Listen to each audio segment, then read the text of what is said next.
अस्सलाम वालेकुम dear students, कैसे हैं आप सब लोग। बेस एकेडमी के प्लेटफॉर्म पे एक दफ़ा फिर आपको वेलकम करते हैं। आज हम डिस्कस करेंगे chapter number 14 second year physics, उसके शॉर्ट क्वेश्चंस। तो एक्सरसाइज वाले शॉर्ट क्वेश्चन हम डिस्कस करेंगे। तो स्टार्ट करते हैं हम from first short question. A plane conducting loop is located in a uniform magnetic field. ठीक है, एक लूप है, प्लेन कंडक्टिंग लूप। ठीक है, एक ऐसी लूप जो किसी कंडक्टिंग मटेरियल की बनी हुई है, placed in a uniform magnetic field, एक ऐसी जगह पे पड़ी है जहां एक यूनिफॉर्म मैग्नेटिक फील्ड भी है। That is directed along x axis, magnetic field along x axis है।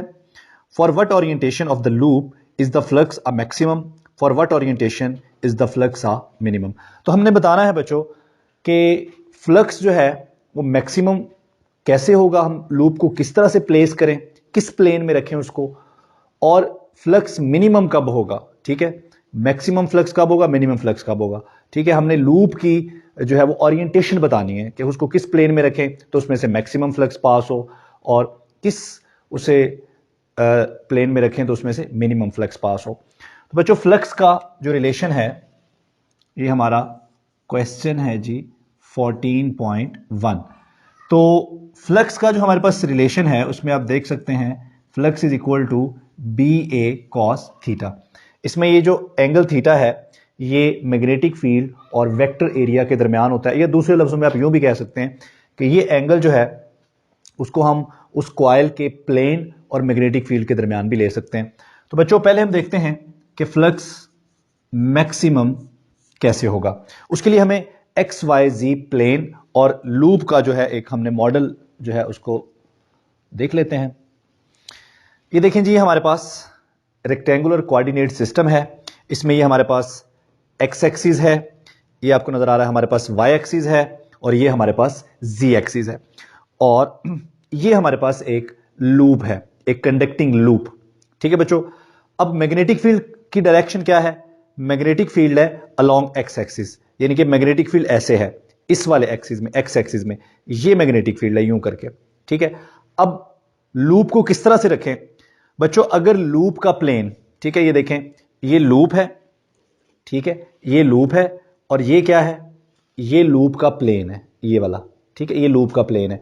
अगर ये लूप का प्लेन मैग्नेटिक फील्ड के परपेंडिकुलर होगा तो मैक्सिमम फ्लक्स इसमें से पास होगा।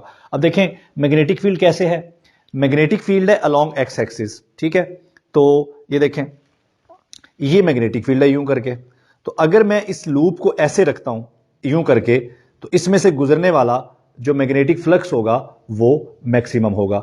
यानी कि ये हमारी मैग्नेटिक फील्ड की डायरेक्शन है अलोंग एक्स एक्सिस, और इस लूप को मैंने ऐसे रखा है कि इसमें से ये जो लूप का प्लेन है ये मैग्नेटिक फील्ड लाइंस के परपेंडिकुलर है, तो इस तरह से इसमें से मैक्सिमम फ्लक्स पास होगा। अब ये कौन सी ओरिएंटेशन है आपको ये भी बताना होगा बच्चों। ये देखें ये वाली ओरिएंटेशन यहां पर ऐसे, ठीक है, ये देखें ये कौन सा प्लेन है, जी एक्सिस है, ये कौन सा प्लेन है, वाई एक्सिस है। तो ये वाई और जी प्लेन के अंदर है। तो लूप को कैसे रखेंगे, अगर लूप को वाई जी प्लेन में रखेंगे, ठीक है, यहां प्लेन भी आप समझ लें, ये वाई और जी के दरमियान वाई जी प्लेन है। ठीक है, अगर मैं कॉइल को ऐसे रखूं तो ये कौन सा प्लेन है बच्चों, ये एक्स एक्सिस है, ये वाई एक्सिस है। अगर मैं एक्स और वाई के दरमियान कॉइल को ऐसे रखूंगा तो ये होगा एक्स वाई प्लेन। ये कौन सा प्लेन हो गया, एक्स वाई प्लेन। ये कौन सा प्लेन हो गया, वाई जी प्लेन। और अगर मैं कॉइल को यूं रखूंगा तो ये देखें ये किस किस एक्सिस के दरमियान आ गई है, ये एक्स और जी के दरमियान आ गई है। तो ये हो गया, अगर मैं ऐसे रखूंगा तो ये होगी एक्स जी प्लेन में, अगर मैं ऐसे रखूंगा तो ये होगी वाई जी प्लेन में, और अगर मैं इसको ऐसे रखूंगा तो ये होगी वाई जी प्लेन में, और अगर इसको मैं ऐसे रखूंगा तो ये होगी एक्स और वाई प्लेन में। तो यहां पर चूंकि हमने कॉइल को ऐसे रखा है, ठीक है इस तरह से, ये देखें जी हमने कॉइल को ऐसे करके रखा है। ऐसे क्यों रखा है, क्योंकि हमारा magnetic field along x axis है। अगर कॉइल को ऐसे रखेंगे तो कॉइल में से ज्यादा number of magnetic field line गुजरेंगी और फ्लक्स मैक्सिमम होगा। और हमने कहा कि ये ओरिएंटेशन कौन सी है, ये ओरिएंटेशन है वाई जी प्लेन। तो अगर हमारी कॉइल वाई जी प्लेन में होगी तो फ्लक्स जो है, अच्छा बच्चों अगर हम इस कॉइल को ऐसे रखेंगे, ठीक है यूं करके रखेंगे, तो इस कॉइल में से मैक्सिमम फील्ड लाइंस पास होंगी, और मैक्सिमम फील्ड लाइन पास होने का मतलब है कि इसमें से गुजरने वाला फ्लक्स जो है वो मैक्सिमम होगा। और ये कौन सी ओरिएंटेशन है? ये ओरिएंटेशन है, ये चूंकि y और z प्लेन के दरमियान ऐसे रखी है हमने, तो ये y z प्लेन में, तो इसका मतलब है कि अगर कॉइल y z प्लेन में होगी तो कॉइल का जो प्लेन है वो मैग्नेटिक फील्ड लाइंस के परपेंडिकुलर होगा, तो उसमें से मैक्सिमम फ्लक्स पास होगा। ठीक है, अब हमने देखना है कि मिनिमम फ्लक्स कैसे पास होगा। बच्चों, अगर कॉइल का प्लेन, इस कॉइल का जो प्लेन है ये वाला, अगर इस कॉइल का प्लेन मैग्नेटिक फील्ड के पैरेलल हो जाए, अब मैग्नेटिक फील्ड किधर को है? अभी अभी हमने बात की थी कि मैग्नेटिक फील्ड जो है वो अलोंग एक्स एक्सिस है, ये हमारा मैग्नेटिक फील्ड है। अगर मैं इस कॉइल के को इस तरह से रखूं, यूं करके, ये देखें जी, अगर इस कॉइल को मैं यूं रखूं तो ये देखें कॉइल का प्लेन और मैग्नेटिक फील्ड लाइंस ये क्या हो गई? पैरेलल। अगर ये पैरेलल हो गई तो इस, ठीक है, इसके अलावा अगर मैं इसको यूं रखूं, यूं करके, ठीक है बच्चों, अगर मैं इसको यूं रखूं तो ऐसे रखने से भी इसका जो प्लेन है वो मैग्नेटिक फील्ड लाइंस के पैरेलल होगा। जब प्लेन पैरेलल होगा तो इसमें से मिनिमम फ्लक्स पास होगा। ठीक है, तो ये दो ओरिएंटेशन कौन सी हैं? ठीक है, एक हमने इसको ऐसे रखा, ठीक है बच्चों, ये कौन सी ओरिएंटेशन है? ये एक्स और वाई के दरमियान है, तो ये एक्स वाई प्लेन है। इसका मतलब है कि अगर हम इस कॉइल को एक्स वाई प्लेन में रखेंगे तो इसमें से मिनिमम फ्लक्स पास होगा। इसके अलावा ये देखें, अगर मैं कॉइल को यूं करके रख दूं यूं, तो ये किस प्लेन में है? ये एक्स और जी प्लेन में है। तो दो प्लेन्स हमने यहां पर डिस्कस किए। ठीक है, एक हमने कहा कि अगर एक्स जी प्लेन में आप कॉइल को रखेंगे तो फ्लक्स मिनिमम होगा। इसके अलावा हमने कहा कि अगर हम उसको एक्स वाई प्लेन में रखेंगे तो भी फ्लक्स मिनिमम होगा, क्योंकि कॉइल का प्लेन, ये कॉइल का प्लेन और मैग्नेटिक फील्ड लाइंस पैरेलल हो जाएंगे। जब ये दोनों पैरेलल हो जाएंगे, ठीक है, तो कोई फ्लक्स पास नहीं, या मिनिमम फ्लक्स पास होगा इसमें से। और अगर हम इसको रखें वाई जी प्लेन में, तो वाई जी प्लेन में जो कॉइल का प्लेन है वो मैग्नेटिक फील्ड के क्या हो जाता है? परपेंडिकुलर, और इस सूरत में इसमें से मैक्सिमम फ्लक्स पास होगा। तो ये था जी हमारा क्वेश्चन नंबर 1। इसके बाद हम चलते हैं अपने सेकंड क्वेश्चन की तरफ, 14.2। बच्चों 14.2 क्वेश्चन है, a current in a conductor produce a magnetic field. ठीक है, करंट क्या प्रोड्यूस करता है? Magnetic field. जहां कहीं भी करंट होगा मैग्नेटिक फील्ड होगा। Which can be calculated using Ampere's law. इस मैग्नेटिक फील्ड को हम एम्पेयर लॉ यूज करके कैलकुलेट कर सकते हैं। Since current is defined as the rate of flow of charge, what can you conclude about the magnetic field due to stationary charge. बच्चों इस question में हमसे पूछा गया है कि स्टेशनरी चार्ज की वजह से कोई मैग्नेटिक फील्ड होता है। बच्चों मैग्नेटिक फील्ड तब होता है जब करंट होता है, और करंट कब होता है? जब चार्जेस मूव कर रहे होते हैं विद यूनिफॉर्म वेलोसिटी। ठीक है, अगर चार्जेस यूनिफॉर्म वेलोसिटी से मूव कर रहे होंगे तो करंट होगा, और करंट की वजह से क्या होगा? मैग्नेटिक फील्ड होगा।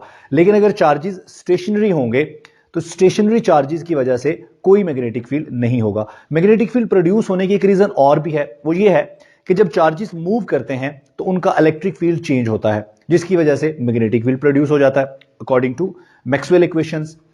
लेकिन बच्चों अगर चार्जेस स्टेशनरी होंगे तो उनका इलेक्ट्रिक फील्ड भी स्टेशनरी होगा, जिसकी वजह से इलेक्ट्रिक फील्ड में कोई चेंज नहीं आएगा। जब इलेक्ट्रिक फील्ड में कोई चेंज नहीं आएगा तो मैग्नेटिक फील्ड में भी कोई चेंज, मैग्नेटिक फील्ड भी प्रोड्यूस नहीं होगा। ठीक हो गया? तो इसका मतलब है कि स्टेशनरी चार्जेस की वजह से कोई मैग्नेटिक फील्ड नहीं होता, और अगर चार्जेस मूव कर रहे होंगे तो उनकी वजह से मैग्नेटिक फील्ड होगा। तो मूविंग चार्जेस की वजह से मैग्नेटिक फील्ड होगा और स्टेशनरी चार्जेस की वजह से नहीं होगा। इसके बाद हम चलते हैं क्वेश्चन नंबर 3 की तरफ। Describe the change in magnetic field inside a solenoid carrying a steady current. बच्चों एक सोलेनॉइड है और सोलेनॉइड में से करंट पास हो रहा है, जिसकी वजह से सोलेनॉइड में एक मैग्नेटिक फील्ड भी है। हमने पढ़ा हुआ है सोलेनॉइड का मैग्नेटिक फील्ड जो होता है ये बराबर होता है म्यू नॉट एन आई के, जबकि ये एन जो है ये है number of turns per unit length. तो इस रिलेशन को हम यूं भी लिख सकते हैं, B is equal to mu naught n over l into i. बच्चों ये है magnetic field of a solenoid. वो कहते हैं कि इस मैग्नेटिक फील्ड में क्या चेंज आएगा? नंबर 1, अगर हम लेंथ को डबल कर दें और नंबर ऑफ टर्न्स को डिस्टर्ब ना करें, और दूसरा अगर हम नंबर ऑफ टर्न्स को डबल कर दें और लेंथ को कांस्टेंट रखें। तो पहले केस में हम देखते हैं, हम लेंथ को डबल कर देते हैं यानी कि ये हमारे पास जो लेंथ है इसको हम 2l कर देते हैं, ठीक है। अब चूंकि लेंथ चेंज हो गई है तो नई लेंथ क्या होगी, l प्राइम। अब लेंथ चेंज हुई है तो मैग्नेटिक फील्ड भी चेंज होगा, इसको भी b प्राइम करना पड़ेगा, mu naught n over l prime into i. बच्चों हम क्या करेंगे, हम l प्राइम की जगह उसकी वैल्यू पुट करेंगे, तो नया जो मैग्नेटिक फील्ड है वो बराबर आएगा mu naught n over l prime की जगह 2l और साथ में i। तो हमारे पास क्या बन गया जी, B is equal to mu naught n over 2l into i. तो बच्चों ये जो 2 है, अगर इस 2 को हम यहां अलग से लिख लें 1 ओवर 2 और इसको यूं लिख दें mu naught n over l आई, तो इससे कोई फर्क नहीं पड़ता। लेकिन यहां पर एक चीज होगी, अब ये देखें, ये पूरा फैक्टर जो है mu naught n over l i, ये देखें mu naught n over l i, ये किसके बराबर है, b के बराबर है। तो इस पूरे की जगह हम क्या लिख सकते हैं, b लिख सकते हैं, और साथ में क्या है 1 ओवर 2। तो जो नया मैग्नेटिक फील्ड है हमारे पास, नया मैग्नेटिक फील्ड पहले वाले मैग्नेटिक फील्ड का क्या हो गया, हाफ हो गया। इसका मतलब है कि अगर हम नंबर ऑफ टर्न्स को कांस्टेंट रखें और लेंथ को डबल कर दें तो ऐसा करने से मैग्नेटिक फील्ड की वैल्यू हाफ हो जाएगी, ठीक है। बच्चों सेकंड केस में हमसे कहा गया है कि नंबर ऑफ टर्न्स को डबल कर दें, तो नए जो नंबर ऑफ टर्न्स हैं उनको हम n प्राइम कहेंगे और पहले वाले नंबर ऑफ टर्न्स का हम उसको दुगना कर देंगे या डबल कर देंगे। तो बच्चों अब क्या करेंगे, हम यहां पर b प्राइम में दोबारा से वैल्यू पुट करेंगे, b prime is equal to mu naught n over l into i. अब n के ऊपर प्राइम आएगा, n के ऊपर प्राइम क्यों आएगा, क्योंकि अब n की वैल्यू को हमने चेंज किया है और l को हमने कांस्टेंट रखा है। तो n प्राइम की जगह उसकी वैल्यू पुट कर दें, तो b प्राइम हमारे पास आ गया म्यू नॉट n प्राइम की जगह 2n over l into i. तो बच्चों ये हमारे पास हो जाएगा 2, अगर हम यहां से बाहर निकाल लें तो हमारे पास यहां रह जाएगा mu naught n over l into i. बच्चों ये mu naught n over l i, ये देखें किसके बराबर है, b के बराबर है। तो हमारे पास आ गया 2b और नया मैग्नेटिक फील्ड जो है वो पहले वाले मैग्नेटिक फील्ड से क्या हो गया, डबल हो गया। तो बच्चों ये दोनों रिजल्ट्स हैं हमारे पास। अगर हम नंबर ऑफ टर्न्स को कांस्टेंट रखें और सोलेनॉइड की जो लेंथ है उसको हाफ कर दें तो मैग्नेटिक उसको डबल कर दें तो मैग्नेटिक फील्ड हाफ हो जाएगा। यानी कि मैग्नेटिक फील्ड और लेंथ का जो रिलेशन है वो इनवर्स रिलेशन है। और अगर हम नंबर ऑफ टर्न्स को चेंज करें और लेंथ को कांस्टेंट रखें तो नंबर ऑफ टर्न्स को डबल करने से मैग्नेटिक फील्ड भी डबल हो रहा है, ठीक है जी। तो इसके साथ ही हमारा ये क्वेश्चन कंप्लीट हो गया। इसके बाद हम चलते हैं जी क्वेश्चन नंबर 5 की तरफ, बल्कि 4 की तरफ। At a given instant, a proton moves in the positive x direction in a region where there is a magnetic field in negative z direction. बच्चों प्रोटॉन मूव किस डायरेक्शन में कर रहा है, पॉजिटिव एक्स एक्सिस में, और magnetic field किधर को है, नेगेटिव जी एक्सिस में। What is the direction of magnetic force? Will proton continue to move in the positive x direction? तो बताइए प्रोटॉन चूंकि मैग्नेटिक फील्ड में आ गया है तो उस पर मैग्नेटिक फील्ड की वजह से एक फोर्स लगेगी, बताइए वो फोर्स की डायरेक्शन क्या होगी, और उसके बाद क्या प्रोटॉन स्ट्रेट लाइन में या एक्स एक्सिस में मूव करता रहेगा या उसकी डायरेक्शन ऑफ मोशन चेंज हो जाएगी, ठीक है। तो ये क्वेश्चन है जी हमारे पास 4।